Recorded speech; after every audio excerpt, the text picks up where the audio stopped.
आज की ये वीडियो हमारी बलवन का राजत्व सिद्धांत के ऊपर है। तो बलवन का राजत्व सिद्धांत क्या था, उसके बारे में आज हम डिस्कस करेंगे। तो चलो स्टार्ट करते हैं। इल्तुतमिश की मृत्यु तथा बलवन के सिंहासनारूढ़ के मध्य 3 दशकों के दौरान सुल्तान की शक्ति एवं सम्मान में बहुत कमी आ गई थी। तुर्क अमीर अधिक शक्तिशाली हो जा रहे थे, यहाँ तक कि वह सुल्तान निर्माता बन गए थे। वे अपनी इच्छानुसार किसी को जब चाहे सुल्तान बना देते तथा जब चाहे उसे यमलोक पहुंचा देते।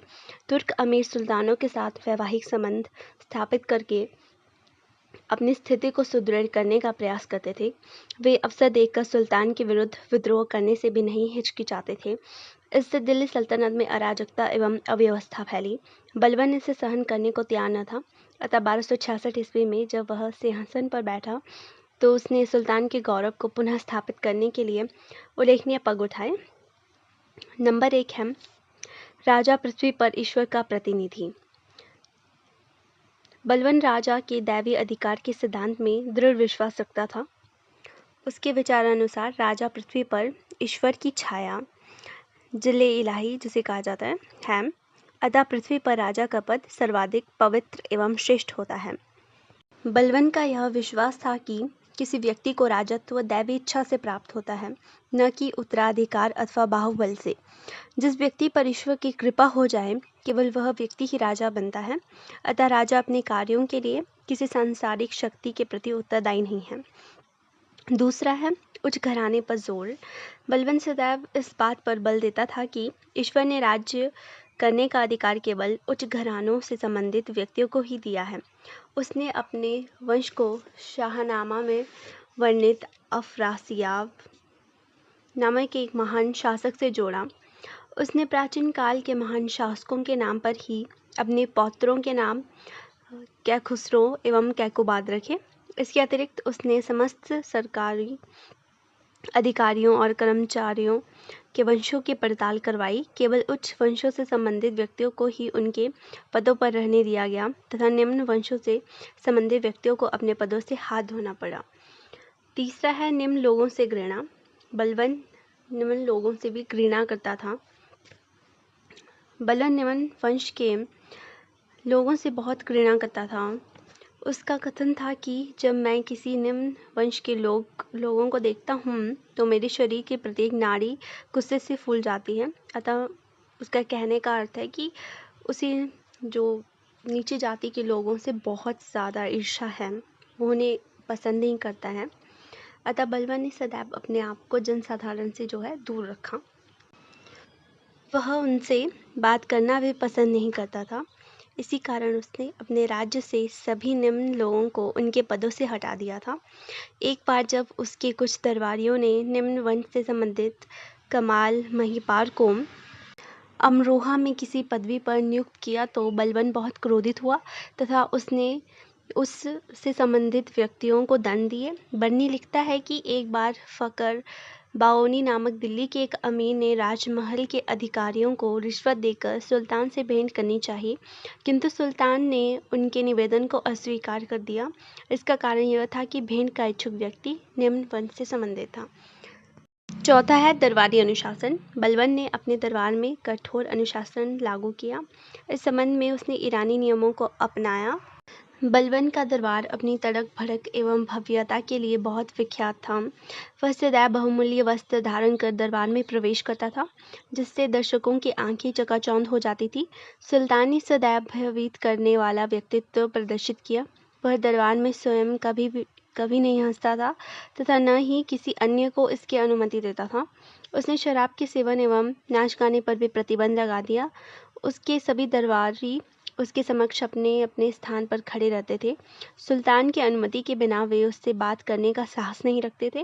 वे दरबार में प्रवेश करते समय सिजदा ज़मीन पर लेटकर सुल्तान का अभिवादन करना एवं सुल्तान के पैरों का चुंबन करना जैसी प्रथाओं का भी पालन करते थे। उसके अंगरक्षक शस्त्रों से सुसज्जित एवं तलवारों को हाथ में लिए सदैव उसके पीछे खड़े होते थे। बलवन का दरबार में अनुशासन इतना कठोर था कि जब उसे उसके प्रिय पुत्र मोहम्मद की मृत्यु का समाचार सुनाया तो उसने बिना विचलित हुए अपना कार्य जारी रखा। बाद में जब रात को अकेला था तो वह फूट फूट कर रोया था। पांचवा है निष्पक्ष न्याय।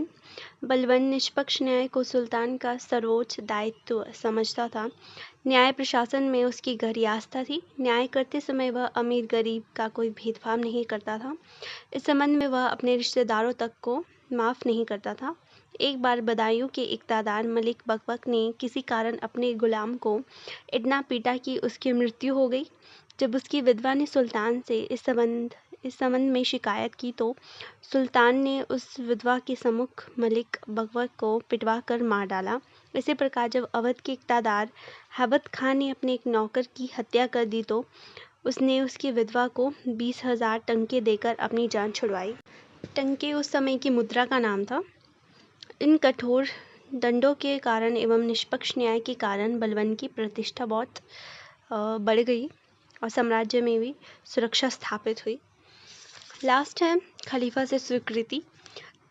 बलबन का यह दृढ़ विश्वास था कि राजत्व की प्रतिष्ठा के लिए खलीफा से स्वीकृति प्राप्त करना अत्यंत आवश्यक है। ऐसा करने से मुस्लिम जगत में सुल्तान का सम्मान बढ़ जाता है। इसी कारण यद्यपि बगदाद का पतन हो चुका था एवं खलीफा की मृत्यु हो चुकी थी, फिर भी बलबन ने मृत खलीफा का नाम सिक्कों पर अंकित किया तथा खुतबे में पढ़ा जाने लगा। उपयुक्त विवरण से स्पष्ट है कि बलबन ने अपने अथक प्रयासों द्वारा राजत्व के गौरव की पुनः स्थापना में उल्लेखनीय योगदान दिया। इस अमूल्य देन के कारण बलबन का नाम मध्यकालीन भारतीय इतिहास में सदैव अमर रहेगा। अब बात करते हैं बलबन के उत्तराधिकारी के बारे में। 1266 ईस्वी में बलबन ने अपनी मृत्यु से पूर्व अपने पौत्र खुसरो मोहम्मद का बेटा को अपना उत्तराधिकारी नियुक्त करने का निर्णय किया, परंतु उसकी मृत्यु के पश्चात तुर्क अमीरों ने बुगरा खां, वह बलबन का द्वितीय पुत्र था, के पुत्र कैकोबाद को सुल्तान बना दिया। सुल्तान बनते ही वह विलासिता में डूब गया। राज दरबार में सुरा के दौर चलने लगे। अपने बेटे के इन कारनामों को सुनकर बुगरा खां को बहुत दुख हुआ। वह उसको समझाने के उद्देश्य से बंगाल से दिल्ली आया। उसके वापस जाते ही पुनः स्थिति परिवर्तित हुई और फलस्वरूप राज्य में चारों ओर अराजकता फैल गई। सुल्तान का स्वास्थ्य दिन प्रतिदिन खराब होने लगा। इस स्थिति का लाभ उठाकर 1290 ईस्वी में जलालुद्दीन खलजी ने कैकुबाद तथा उसके बेटे कयूमरस की हत्या कर दी। इस प्रकार 1290 ईस्वी में गुलाम वंश का अंत हो गया तथा खलजी वंश की स्थापना हुई। अगला है जलालुद्दीन फिरोज शाह खलजी। जलालुद्दीन फिरोज शाह तुर्कों के खलजी कबीले से संबंधित था। उसके जीवन की प्रारंभिक घटनाओं का कोई विश्वसनीय विवरण उपलब्ध नहीं है। केवल इतना ही मालूम होता है कि उसके पूर्वज काफ़ी समय पहले भारत में आकर बस गए थे और तुर्क सुल्तानों की सेवा में थे। जलालुद्दीन सुल्तान नासिरुद्दीन महमूद शाह के समय शाही सेना में एक साधारण सैनिक के रूप में भर्ती हुआ था। अपनी योग्यता एवं बहादुरी के आधार पर शीघ्र ही वह एक प्रभावशाली अधिकारी बन गया। बलबन ने उसे समाना का सूबेदार नियुक्त किया। इस पद पर कार्य करते हुए उसने कई अवसरों पर मंगोल आक्रमणकारियों का सफलतापूर्वक सामना करके प्रतिष्ठा अर्जित की। बलबन के उत्तराधिकारी कैकोबाद ने उसे अपना सरजनदार मुख्य अंगरक्षक नियुक्त किया। उसकी सेवाओं से प्रसन्न होकर सुल्तान कैकोबाद ने उसे शाइस्ता खां की पदवी से सम्मानित किया। मलिक निज़ामुद्दीन की मृत्यु के पश्चात कैकोबाद ने जलालुद्दीन को आरिस-ए मुमालिन सेना मंत्री के पद पर नियुक्त किया। वह दरबार में खलजी अथवा गैर तुर्कों के दल का नेता भी बन गया। खलजियों के तीव्रता से बढ़ते हुए प्रभाव के कारण तुर्क अमीर उनसे ईर्ष्या करने लगे। अतः उन्होंने खलजियों की शक्ति को नष्ट करने के लिए महत्वपूर्ण खलजियों का कत्ल करने की योजना बनाई। जलालुद्दीन ने इस योजना को विफल बना दिया क्योंकि सुल्तान कैकोबाद बहुत अयोग्य शासक प्रमाणित हुआ तथा इसलिए उसका कत्ल कर दिया गया। उसके उत्तराधिकारी सुल्तान शमसुद्दीन द्वितीय को भी कारागार में डाल दिया गया। इस प्रकार जलालुद्दीन ने 13 जून 1290 ईस्वी को दिल्ली के समीप किलोधरी में जलालुद्दीन फिरोज शाह खलजी की पदवी धारण कर अपने राज्यारोहण की घोषणा की। जिस समय वह सिंहासन पर बैठा तो उस समय उसकी आयु 70 वर्ष की थी।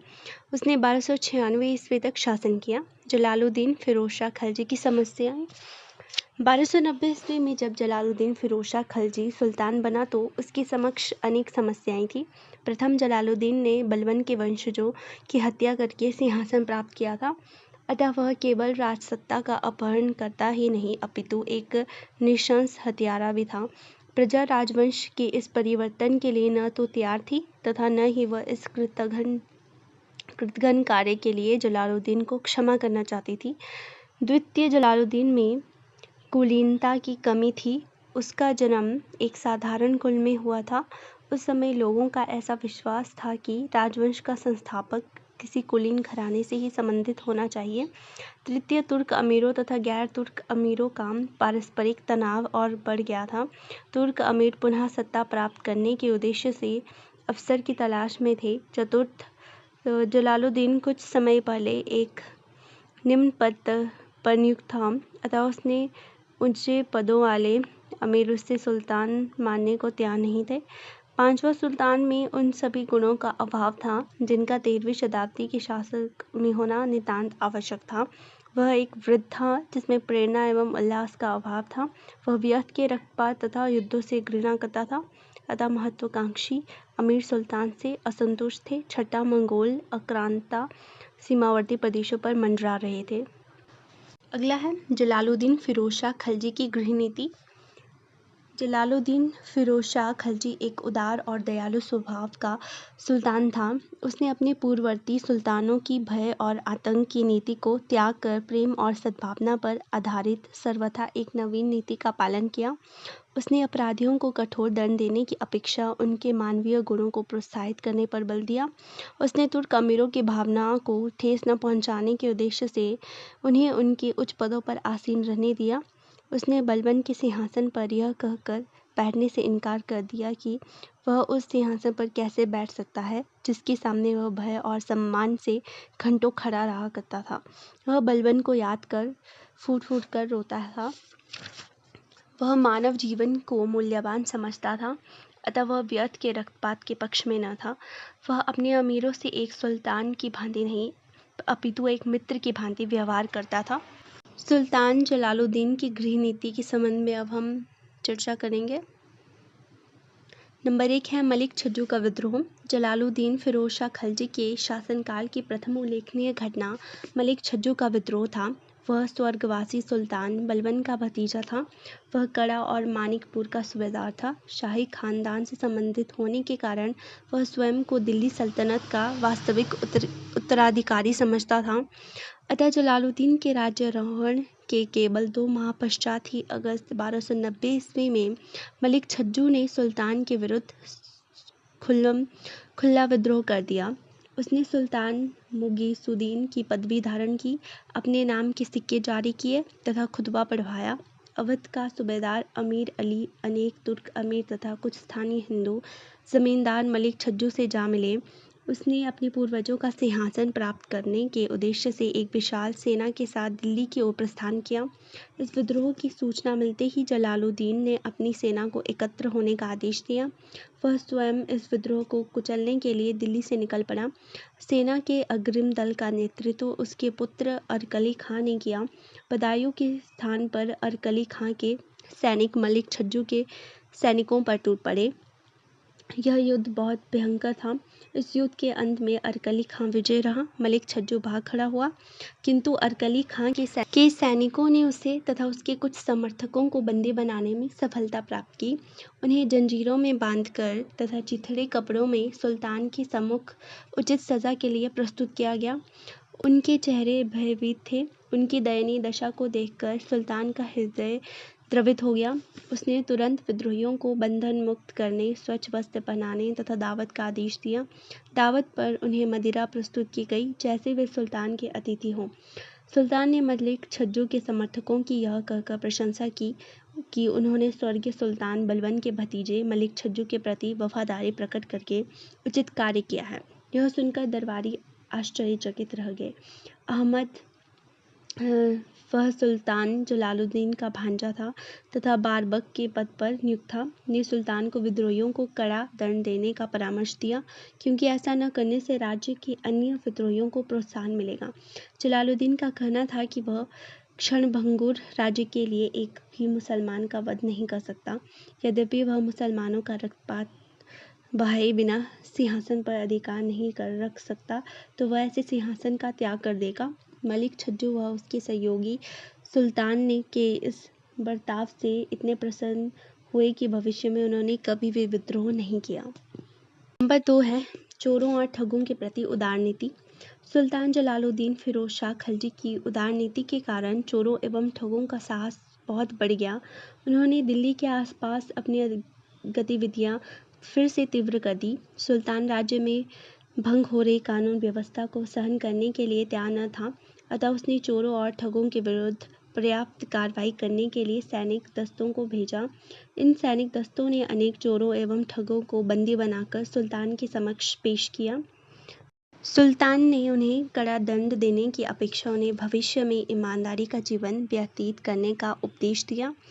उनके द्वारा क्षमा याचना करने पर तथा भविष्य में ऐसे घृणित कार्य न करने की प्रतिज्ञा करने पर सुल्तान ने उन्हें छोड़ दिया। इसी बीच 1000 ठगों को बंदी बनाया गया।